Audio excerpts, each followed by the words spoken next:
Мен Айсен Николаев, Жукуска корат, аға бағылыға бүгін өрілі ақыл Евангелияны ағамын етінерекім барыбын.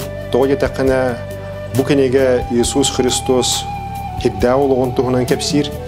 Маны ағамыд, маны білемет бейге қайдақта құдық таңара бейдені таптан, бәтін ұлын ортодойдыға ұйтан, кені кехі олығын олырын, бартын ағын, ден чақчы бейге айыутын қарабытын бартын, бәтігер ұлынан олыр бұтын тұғынан кәпсире, бұл кенеге бейеқа барыбытығар надалақ, онына мәхана бар кехі барты манестен, бұлғойын, өйден, хүрағар ұлындыран алды.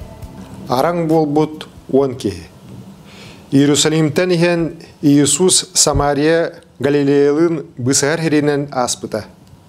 Онны бір деревіне кейрен әддіғана араң бол бұт 10 кехі ары көрсен, тәйчі тұран, Иисус өретәчі, бейетіні абыра ден өгліс біттері. Иисус кенелерге баран ағабыттарға көрдірінің дебіті. Олар ара баран ехен едәйіне ұрылырыттан үтөрен қалбыттары.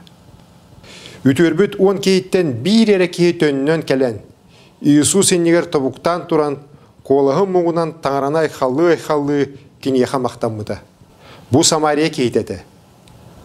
Атыттара бары иудейдер әтілер. Иисус барыта 10 кей үтөрбіті бол батақ то дебіті. Отчоғы тоғуға қаннаны. Бұл ұмық кейтеттен ұраты тоғы қайалара да таңараға мақтана төнні бәті. Онтан Самария кейтегер әппіті. Чәт ұрам бар, итағалин әйгін бұйхаты.